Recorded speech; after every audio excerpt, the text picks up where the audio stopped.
देखिए क्वेश्चन है आपका एक्सरसाइज 6.3। क्वेश्चन कह रहा है a long solenoid with 15 turns per centimetre. देखो ये हमारे पास एक लॉन्ग सोलोनाइड है जिसके 1 सेंटीमीटर में 15 टर्न्स हैं। तो ये आपका नंबर ऑफ टर्न्स पर यूनिट लेंथ दे रखा है।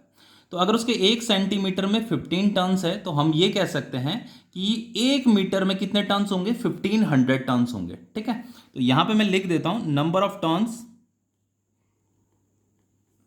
पर यूनिट लेंथ, ये हमें गिवन है। देखो वो कितना दे रखा है, 15 टर्न्स पर सेंटीमीटर दे रखा है ना, पर सेंटीमीटर। 1 सेंटीमीटर में 15 टर्न्स है तो हम इसे लिख सकते हैं, इसका मतलब यह है कि 1500 टर्न्स हैं 1 मीटर में, पर मीटर में। ठीक है, इतना समझ में आ रहा है। तो इसी को स्मॉल एन से इसे डिनोट किया जाता है। स्मॉल एन मतलब नंबर ऑफ टर्न्स पर यूनिट लेंथ। वो कितना आपका 1500 टर्न्स है, 1500 टर्न्स पर मीटर पे। अब वो क्या कह रहा है, has a small loop of area 2 centimetre square placed inside the solenoid. देखो ये एक सोलोनाइड, ये आपका लॉन्ग सोलोनाइड है और इसके इनसाइड जो है हमने एक स्मॉल लूप को प्लेस कर रखा है, एक छोटा सा लूप है। ठीक है, और इस लूप का जो एरिया दे रखा है वो कितना दे रखा है, एरिया ये दे रखा है आपका एरिया 2 सेंटीमीटर स्क्वायर, इस लूप का एरिया। फिर यहाँ पे क्या कह रहा है, देखो is placed has a small loop placed inside the loop normal to its axis.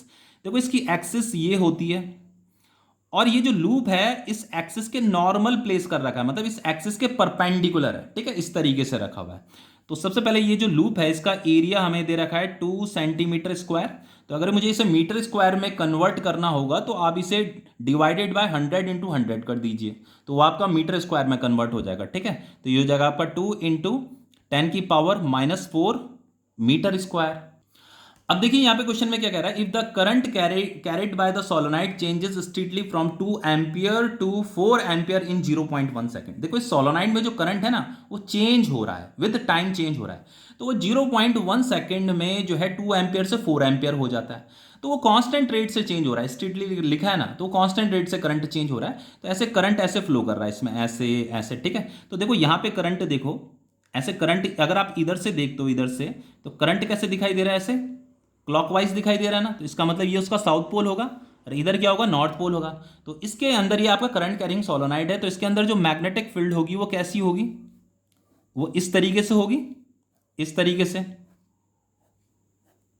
ठीक है, तो वो इसके अंदर जो मैग्नेटिक फील्ड होती है उसकी जो डायरेक्शन होती है फ्रॉम साउथ टू नॉर्थ होती है। तो ऐसे मैग्नेटिक फील्ड की डायरेक्शन ये है आपकी फ्रॉम साउथ टू नॉर्थ। अब देखिए ये करंट चेंज होने में लगा हुआ है। करंट अगर चेंज होगा तो मैग्नेटिक फील्ड भी चेंज होगा, मैग्नेटिक फील्ड चेंज होगा तो मैग्नेटिक फ्लक्स भी चेंज होगा। अब हमें बताना क्या है, what is the induced EMF in the loop while the current is changing.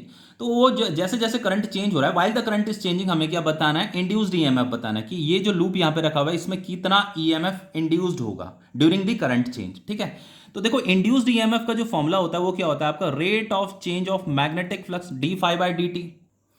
और जो इंड्यूस इसे लिख सकते हैं हम d/dt, ये आपका मैग्नेटिक फ्लक्स है।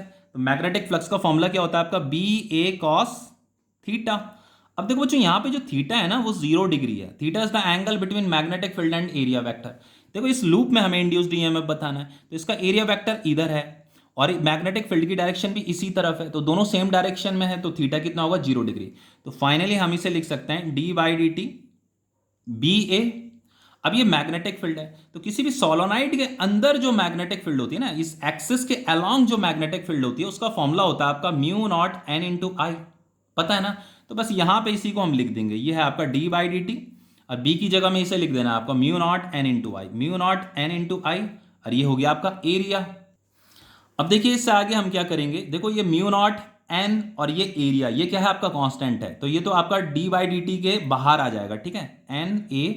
और ये करंट क्या हो रहा है, ये तो चेंज हो रहा है, करंट यहाँ पे क्या हो रहा है, चेंज हो रहा है। तो हम इसे इसका क्या करेंगे, टाइम के रिस्पेक्ट में इसका डिफरेंशिएशन करेंगे, तो ये हो जाएगा आपका di/dt। तो इसे क्या बोला जाता है, इसे बोला जाता है rate of change of current.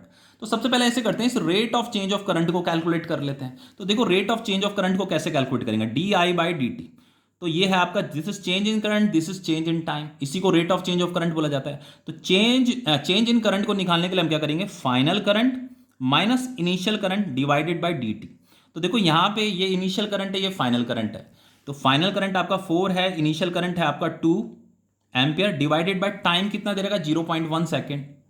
तो ये हो जाएगा आपका 2/0.1, तो डेसिमल हटेगा ऊपर 0 चला जाएगा तो ये कितना हो गया 20। तो जो rate of change of current है वो कितना है 20 है, ठीक है। मतलब 1 सेकंड में 20 एम्पियर का करंट चेंज हो रहा है। तो यहां पे अब जस्ट वैल्यू ही तो पुट करनी है, हमें कुछ नहीं करना। देखो ये म्यू नॉट है, म्यू नॉट की वैल्यू कितनी होती है, म्यू नॉट अपॉन 4 पाई जो होता है आपका इजिकल टू 10 की पावर -7 होता है। तो म्यू नॉट इजिकल टू हो जाएगा 10 की पावर -7 इंटू 4 पाई हो जाएगा, ठीक है। तो इस वैल्यू को यहां पुट कर देते हैं, 10 की पावर -7 इंटू 4 इंटू पाई कितना है 3.14 है, इंटू नंबर ऑफ टर्न्स पर यूनिट लेंथ कितना दे रखा था 1500 टर्न्स दे रखा था पर मीटर।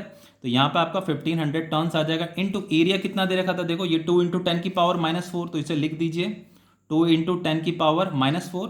ये D I by D T कितना निकाला था हमने, ये निकाला था हमने 20, तो यहाँ पे 20 लिख दीजिए, ठीक है। अब देखिए इसे सॉल्व करते हैं। देखो पहले इसे मल्टीप्लाई कर लेते हैं, इसे देखो 15 टू ज़ा 30, 30 टू ज़ा 60, 60 4 ज़ा 240, और ये जीरो भी आएंगे, 1 2 3 जीरो भी आएंगे यहाँ पे, ठीक है।